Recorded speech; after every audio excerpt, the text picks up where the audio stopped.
Thinking about relocating to Florida, but you're not sure what it would be like actually to live in the Sunshine State rather than just vacationing? And how do you decide which city is right for you? Well, today I'm going to compare St. Petersburg with Sarasota, two beautiful cities that share breathtaking views of the Gulf Coast of Florida. Now, stay tuned to the end though, because I'm going to share which Florida neighborhood is actually the #1 selling neighborhood in America.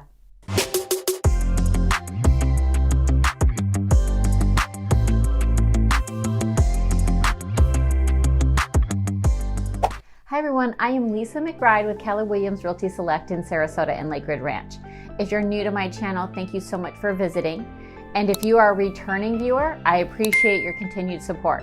So today we're diving into the differences between St. Petersburg and Sarasota. One reason that people move to Florida all the time is our top-rated beaches. And whether you're moving to St. Pete or Sarasota, we have great options for you. Both feature stunning sunsets, calm waters, powder-like sugary sand that's cool to the touch, even in some of these hottest of hot Florida days. Now, both cities claim to have 35 miles of beach frontage. They're all going to be a little bit different, however. When you start exploring beaches, you really have to take the time and figure out which one you like best. Let's start talking about St. Pete beaches. Anchored by the stunning Don Cesar Hotel on Pass-a-Grille Beach, southern Pinellas County beaches bring millions of visitors each year. Residents and tourists alike are lured by the relaxed resort lifestyle and stunning sunsets. Also, you're gonna find tiki bars, great dining, beautiful little shops, and there's just so much to do along the Gulf there in St. Petersburg. A few other beaches to check out are St. Pete Beach, Treasure Island, Madero Beach, Reddington Beach, and Indian Rocks Beach. Along the coastline from the southernmost tip to the north, you'll find a mix of beachfront condos and fingers of land with single-family homes, and you're gonna see price points from small little bungalows in the $600,000-700,000 way up into the multi-million-dollar range.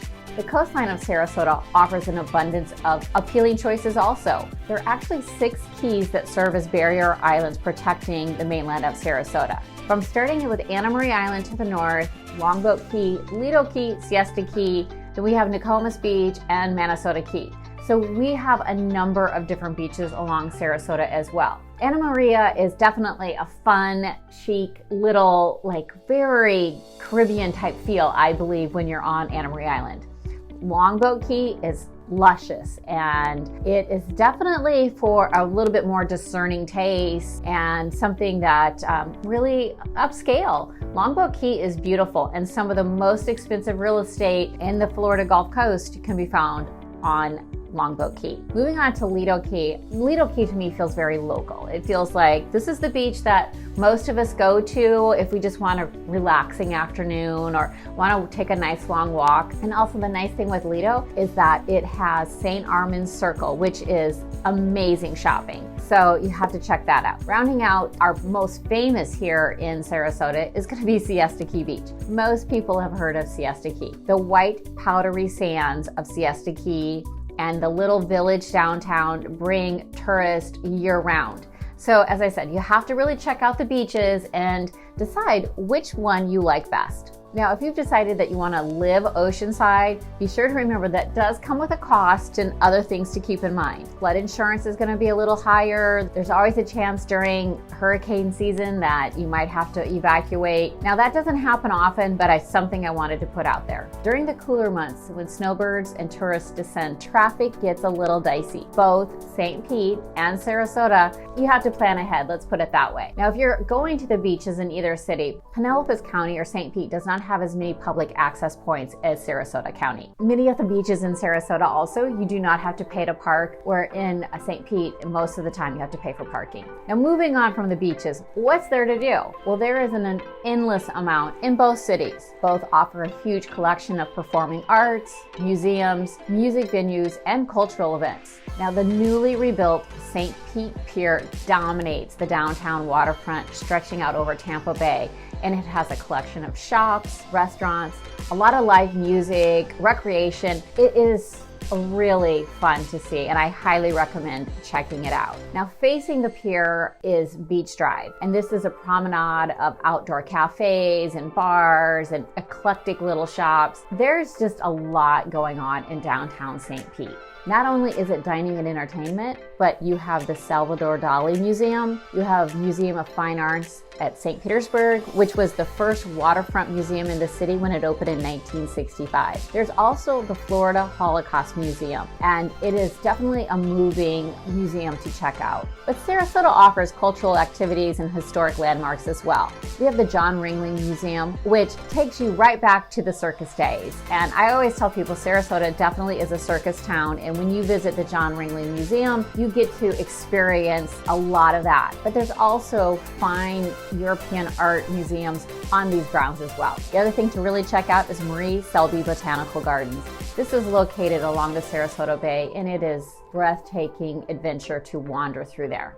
Now, I'm going to give a little bit of a nod here to St. Pete though, as it has major sporting events. So St. Pete, if you want to keep active and you like to be busy and love sports, well, then you have the Tampa Bay Rays, the Tampa Bay Buccaneers, the Lightning. There's so much sporting activities in Tampa Bay. Right now, they're pretty hot. Which city is actually more affordable though? Well, currently in Sarasota, the average price of a home in today's market is about $500,000. Now, of course, we have homes that are a little bit less than that and a lot of homes that are over that. 2021 definitely has changed the real estate prices, but same is true for St. Petersburg. Now, living in St. Pete, the actual cost is about 4 to 5% less than Sarasota. So the average price is going to be still in the fours and, getting up there to 500. However, it is a little bit more affordable. Actually, in the state of Florida, St. Pete is considered 7% less than the average city. So whether you're looking for homes in St. Pete or Sarasota, I guarantee you're going to find gorgeous homes and they're going to be similar in price.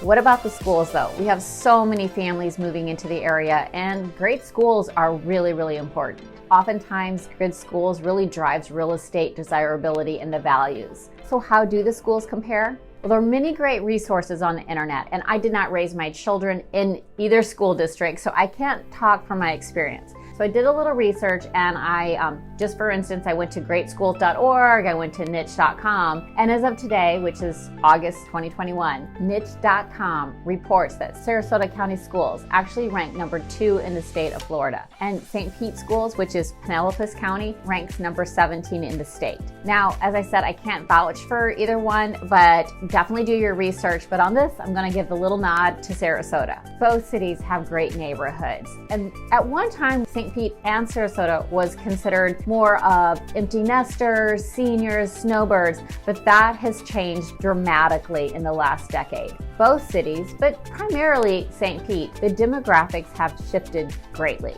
An influx of young professionals, families, and creative types have moved in, and they've really revitalized many, many neighborhoods. And along with the new shopping, the more restaurants, it's just such a fun place to be. But if you don't want to be right downtown St. Pete, there's lots of neighborhoods to check out, such as Old Northeast, historic Kenwood, Jungle Prada, and Crescent Lake.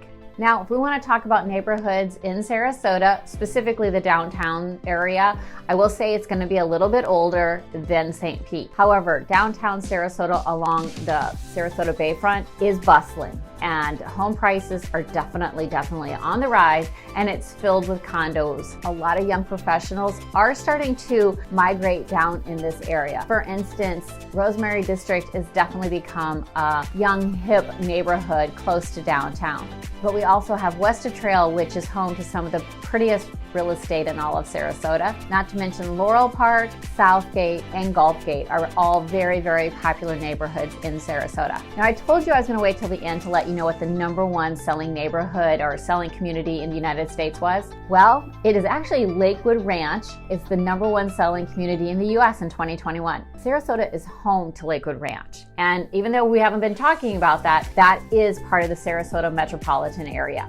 Now, Lakewood Ranch is not close to the beaches, but it is just a 15-minute drive to downtown Sarasota or a 30-minute drive to St. Pete downtown. It's about the same distance to the beaches, to be honest with you. So whether you are looking to find the hottest community, Sarasota, St. Pete, or Lakewood Ranch. There's so many options. In conclusion though, I wanted to add one little thing. Sarasota was ranked as the #1 best place to retire in the country by US News and World Report. And they base those studies upon affordability, tax rate, healthcare options, and a few other factors. Now, I know that that's all subjective, but it is a great city. Again, whether you like St. Pete, Sarasota, Lakewood Ranch, they're all a little bit different. If you have questions about any of these locations that I've talked about, please give me a call today. I'm happy to discuss it with you because I think if you're making this move, you really want to make the right move. I appreciate you watching, and as always, until next time, take care.